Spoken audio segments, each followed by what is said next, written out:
making those decisions because I don't want to be like messing the players around. You know, I don't know what they've been told before and stuff like that. So I don't, you know, I don't want any of that. So I don't like all these responsibilities that have been put on me for no reason.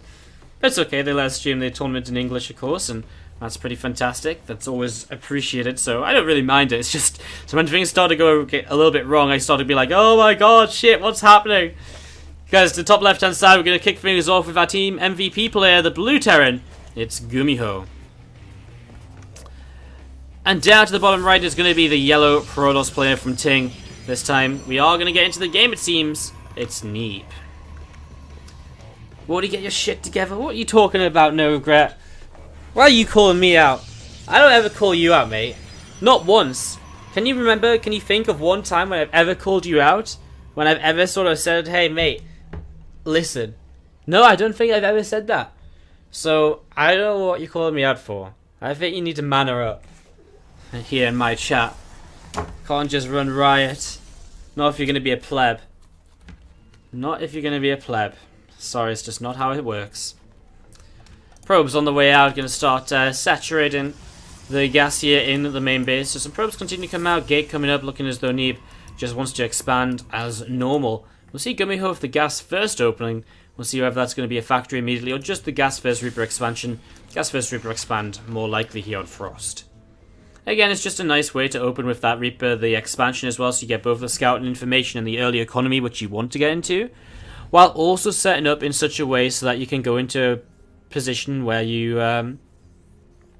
kind of are able to pressure very early in the game. The factory comes up, and once that factory is up, Widow Mines come out, and a whole bunch more stuff coming in from there as well. So just going to be seeing that CT building up on the low ground. Factory begins to build on the main base, and we're going to be seeing the Nexus coming down on the natural expansion. So Neeb setting up the Nexus, pylon off into the main, and he's actually patrolling a probe over here, whether that is to come in, to, you know, whether this probe here is to come in and kind of put down a pylon aggressively over here, whether it's to just scout. I mean, there's a lot of possibilities. It's not going to be a full proxy, though, as actually Neeb goes for Twilight Council first across the other side, back at home. Twilight Council first is very, very aggressive. As we're going to be seeing this probe just going to be jumping up in towards, or thinking about moving up in towards the main base. Just backs away. So he sees the expansion, that's all he really wants to see here, and he'll be fairly content with that. But the Twilight first, this early on, is going to be aggression out of Neeb. This isn't going to just be like a, oh, I'm going to start at Blink and expand and stuff. If you did that, you go Robo and Twilight. But he's going to go just Twilight Council right now, and he's going to be going into either Resident Glaives or a very fast Dark Shrine. He's going to start a Blink, actually. I mean, maybe he just goes for a big Blink attack? I mean, it's just weird because generally speaking, to invest into, like, the Twilight so early, you don't just go Blink unless you're going to, you know, is there a reason for getting Blink this early? You know, without a Robo facility and all of that. That's just going to be seeing the Depth and Stalker. Just going to move down to the low ground. Just going to move out onto the map. We're going to see a pylon coming across here from Neeb. Definitely looking as though he might add one of the gateways over there and really just start to kind of pressure with a lot of Stalkers early in the game. He won't only have like an Observer or Warp Prism or anything. He won't have any high ground vision available. As those Marines, they are hunting for something like this pylon, like that gateway. And he's going to find it. So GuMiho finds this pylon. He finds the gate. Not a good start from Neeb at all. And, I mean, at this point, does he even need to just invest into like a Robo facility?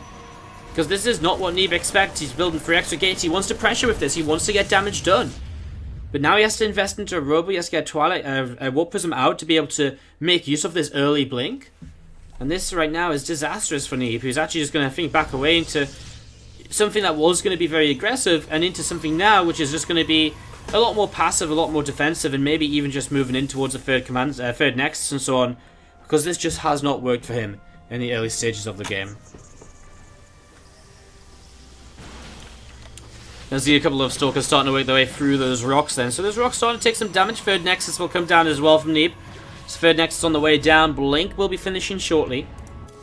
And a Siege Tank on the way up from GuMiho as well. And there's a Liberator starting to move out onto the map. So Liberator starts to move out onto the map from GuMiho. We'll see a tank coming in that'll siege towards the edge of the base, it would seem. Marine over here towards the top side as well. And the third Nexus also just sort of sitting over in this position. There's that Liberator coming across over to the right hand side. Going to be seeing what it can get up to coming in. Widow Mine's actually come in, but only one worker killed, so not too much damage done by that. Was there only one Widow Mine? I think so. Everyone getting taken down, the medevac too. So actually, good defense by Neeb. Apologies for missing that. As we see this Liberator gonna get shut down pretty quick, I think, if the siege is up at all in the natural. These Stalkers are gonna blink underneath and gonna kill off very quickly. So that being said, the Stalkers were just there to kill off the Widow Mine. So now he may not notice or realize that that Liberator is gonna be coming in shortly. That might be a bit of an issue. We see the Nexus coming up over on the third base. As you see Stalkers moving out onto the map once again from Neeb. So, well, I say once again for the first time really. So, looking to get a little bit pressured down. Pylon comes in, will be in a good position to help deflect this Liberator.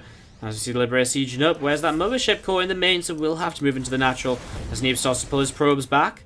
Stalkers pushing up this ramp and, well, does he have any high ground vision? I guess that becomes our question here as he moves very far forwards. Loses a Stalker to the bunker and the siege tank. Does just have to back away. Third base has come up for him behind all of this as the Liberator moves into a different position, but the Stalker gets behind it there. And that Liberator just going to be left in position to deny a little bit more mining time. That's all it's going to be. No extra workers killed towards the end of its lifespan. Neeb going to lose an observer to the turret as well. Actually, everything seems to be going wrong for Neeb right now. You know, everything in this game is going really badly wrong. It really is. You're going to see a siege tank getting lifted, another one as well now. These Stalkers moving forward, starting to work their way through this depot at the front. This depot going to go down in a moment or two. Is it going to go down? Is it going to go down? SCV's repairing. He's actually going to keep the depot alive. Another example of how absolutely nothing in this game is working out for Neeb. At least that Stalker got out of there. That's probably the first thing that's gone right for Neeb in the past few minutes. I mean, I guess it deflected the first Widow Mine drop quite nicely. The Liberator didn't get too much damage done either. But other things have been starting to add up, I think, against him. Now his War Prism does manage to pull that away in time. Doesn't let that go down, as we'll see. Poor Critter gets blown to pieces almost straight away. Stalkers will come in. They'll get one SCV kill. That'll be about it. Just utilizing their mobility here and just picking off their 4 workers, actually. And they do get away this time. Cost him 1 Stalker, but I'd still say that was pretty nice from Neeb. A nice little bit of pressure just to get something done. Back at home, let's talk about what he's doing, going into. He's going in towards the Forge. He's adding on that +1 upgrade, adding on extra gates now as well as Resonating Glaives has finished. So it's kind of a weird mix where he's not going to go no upgrades and kind of mass kind of gateway units. He's not going to go double Forge and super greedy on the upgrades, not immediately. He's going to go for a second Forge now. So he's just going to go for a nice mix of kind of Stalker, Adept, a few Mortals being mixed in. And nowadays we generally tend to see that Robo Bay coming down as the game continues. You know, as the game continues, you see the Robo Bay coming into play. And you start to see either, you know, usually attack into Colossi, although some players, they do like to still play the Disruptor playstyle. Not sure what Neeb likes to do. I think he's a big Colossus player, if I remember back. Playing against Polt in the WCS Summer Championship, he was playing a lot of Colossi playstyles there when he got a chance to get up into the later stages of the game, of course, without being too far behind. As Polt came out with some good openings to put himself in good positions. But I remember back in New Gettysburg, that first game, which Neeb did end up winning, he was able to play with the Colossi there very effectively. And that's definitely what we might be seeing here. Stalkers will move out onto the map once again. Neeb, it is a mobile army, and he will want to try and see if he can do anything with this. It's one of those opportunities where he could have maybe got a medevac there if he was a little bit better, in a bit of a better position. Fortunately, he wasn't, as we see GuMiho starting to take position on the map. War Prism across here will start to warp in some Adepts as well. That War Prism, haven't seen much of it at all in this game. Just getting turned away. And not really too much else. We'll see another couple of Adepts just being warped in. And we're actually going to be seeing these Adepts starting to unload over in towards the third base. So Adepts are going to start getting some damage done over here. So GuMiho has no response to this just yet. Marines start to come in. We're very late already. 12, 13 workers dead. And now it's going to be 16 as one single Adept makes it towards the natural expansion. More Adepts in the main base though. And they're going to pick off both the Widow Mines which are in position. We do see the War Prism getting taken down. But look at this. More damage being done as here we go. Moving forwards here, GuMiho attacking towards the front, but Neeb looking as though he can defend against this. That one tank having a lot of damage, popping the barriers on a couple of Mortals. But man, he's got work to do, because with 32 and counting workers dead on this other side of the map, Neeb is looking very, very good as he moves forwards. Oh, mistakes! Does blink round, and he does, in the end, not take too much damage from those Widow Mines, although it looked as though it was going to be a little bit worse. He's actually opted to go into the Disruptor playstyle here, so Disruptors rather than Colossi. He cleans up those Widow Mines. I think Neeb is taking the lead anyways, and he might not even come into that Robotech to kind of too large of an extent because, well, honestly, Neeb is leading and he could just attack across the map now and maybe end the game. He'll probably play a little bit more safely and take a 4th base and just, you know, defend for a little while. I mean, he's got a 4th base up already. We might just max out a little bit further before actually attacking across the map. More disruptors on the way out. His upgrades are a little bit behind. His +2 armor, specifically, only just now starting. 2-2 already finished for the Terran player. So upgrades definitely something in GuMiho's side for the foreseeable future. But it is only one armor upgrade, so while it's nice, it's not the be-all and end-all. Especially with disruptors, for example, you really need to be on point. You need to be making sure you're dodging at the right times, not taking too much damages. Marines and Marauders will collect together. Stalkers moving forwards now, and just going to see those blinking back, joining up with the rest of the army. Just lead the charge. I mean, any damage you can get done early is good damage, you know, if you can pick off a couple of units before the fight begins. Whereas a couple of units you don't have to take on in the actual fight. Adepts will commit in over here. We'll see the Liberators sieging up as well. It's not going to be a great trade from these Adepts this time around, but it is going to pull the entire army back in towards this third location. And look at this, the opportunity taken by Neeb takes down a sensor tower already, and now his disruptors are joining up here as well. First disruptor shots go forwards. He actually sends 2 forwards, which is maybe a little bit greedy, sending 2 at the same time rather than just the 1. Because that would generally want to send them out 1 at a time, just to extend the kind of length of time in which the Terran player is afraid and backing away. Big disruptor hit here though, and these Liberators, well, I think there's just too many Stalkers for them to really become too scary of a feature of the Terran army. Neeb actually just backs away from them for now. Another disruptor gets 2 Marauders off to the side here. Another disruptor continue to come across as well, and Stalkers just keep on trading. Marauders are going down. These Liberators will get taken down as well as he blinks underneath them. Neeb is looking to take game number 1 right now. Our Protoss player is just so good. Disruptor up the ramp, and GuMiho will be forced to lift, but now with the medevacs to start going down, blinking forwards, he doesn't actually have high ground vision momentarily, so he doesn't get another medevac or 2. But GuMiho is on the ropes right here. As we see, Neeb will push back in towards the third base. He blinks on in. We'll see these SCVs have to be pulled in, and GuMiho will type out GG. He knows this is over, and let's go into this. Let's see what's going to happen. Down a game to the bottom right-hand side. It's the Korean player, the Red Terran, from MVP, GuMiho. To the top left-hand side, our yellow Protoss player, 1 game up in this best-of-3 series. It's Neeb, representing Ting. And this time around, you got to remember, GuMiho, he hasn't got any matches to save strategies for. He's not in SSL any longer. He's not in GSL anymore. He's not got Pro League commitments. In fact, GuMiho has nothing to play in for the foreseeable future, so he really should be having nothing to hold back going into these matches. So Neeb, really looking good right now. Really looking good right here as we kick off into this. Gateway coming down in the main base. We're going to be seeing a probe from Neeb. We'll begin to head down towards the bottom right hand side. Wants to just start figuring out what's going on, especially on this map, Frozen Temple, the home of that 1-1-1 push play. The Liberator, Tankovac, Cyclone, Marine attack early on. This is the map where that strategy really shines, and so you need to, as a Protoss player, be able to identify early if there's a possibility of that, so you can maybe come in and shut it down and just prepare yourself for that incoming aggression. Going to be seeing that SCV poking away on a probe over there. I'm going to be seeing next command side does come down, so it is an expansion, but a factory will come down quickly with this gas first expansion, so just going to be seeing the factory coming down in a moment or two. There it is on the way. Probe going to pull back towards the upper left hand side, and we just wait to see what the plan will be this time. Again, Neeb was the one who's trying to be tricky early on in game number 1 with that proxied gateway, looking to be very aggressive with the Blink Stalkers. Let's see if he has something up his sleeve this time around once again. As we'll see that Reaper moving in towards the main base. Just going to be picking off that probe there. So probe is going to go down. Reaper comes in, we'll drop a grenade, and we'll just continue to fight against these workers. 2 workers killed, not bad at all. GuMiho off to a nice slick start. Reactors on the barracks. What's on the factory? Nothing just yet. Starport begins to build.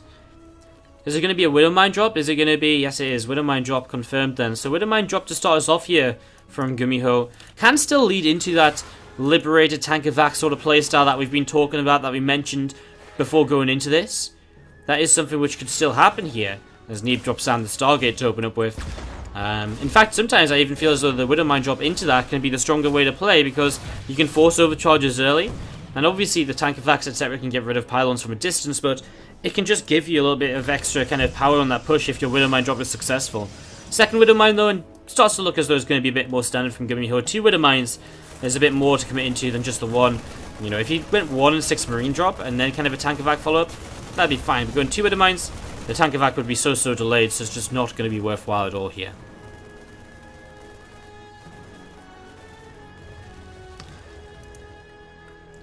Command Center just building up another SCV right now. Widowmine is sat out the front from GuMiho. A couple of gateways on the way down from Neeb in the main base. And an Oracle is also on the way up. So Oracle on the way up right now from Neeb. Going to start moving out onto the map. So Oracle begins to move out onto the map. As Liberator on the way up from GuMiho. Of course, GuMiho early on did see that this was going to be an Oracle coming out. He saw the Stargate. Maybe not an Oracle, but he saw the Stargate. He was actually seeing Neeb going to follow up with Phoenix as well, which might just be to shut down the Medivacs, etc. early. He might commit into more just to sort of really kind of, you know, bring it into his play a Phoenix playstyle. 2 Adepts, 2 Stalkers, and the Phoenix do come forwards and start to push that Medivac back straight away here. A little bit of damage being done, and Phoenix will have to pull back in a moment. Oracle heads in towards the main base mineral line. Where is the Widowmine? It is there somewhere. There it is on this position here. So Neeb being cautious, not going to overcommit. Drops his 3rd base down behind this. And just this one single Oracle coming in. You did see the Widowmine there behind it, locked on momentarily. As Liberator actually being kept back at home as a way to fight against the, or deny the Oracle in some way. Medivac going to start boosting in, actually starts to get a bit of damage onto the Oracle as he unloads the Marines. Oracle will have to keep on pulling back. So Oracle continues to pull away right now. A few Adepts, a couple of Stalkers, they head off over to the left-hand side. Phoenix from Neeb just going to be patrolling up top. Forge, Twilight Council coming down here from Neeb as well. Those extra gates from Neeb will come in on the main base, and everything just joining up together right now from Neeb. As we see him just collecting up atop this ramp. Cyclone and a Liberator moving forwards here. The Planet Marines behind it. So it's a kind of an aggressive attack follow-up, but not as aggressive as we might kind of usually be talking about on this map. As the Widowmine's still in this Medivac, here we go. They're going to unload. And actually going to unload on top of this army. Liberator siege up on top of this too. The Liberator goes down. The Widowmines do a lot of damage though. And although the Medivac has fallen down, these Marines still stand in pretty high numbers, pushing forwards here. And he will make his way into the 3rd base. Widowmines will help him to buy a little bit more time. We actually see Overcharge used. We're going to see a tank will siege up as well. Neeb will try to protect this position. As another Medivac comes in.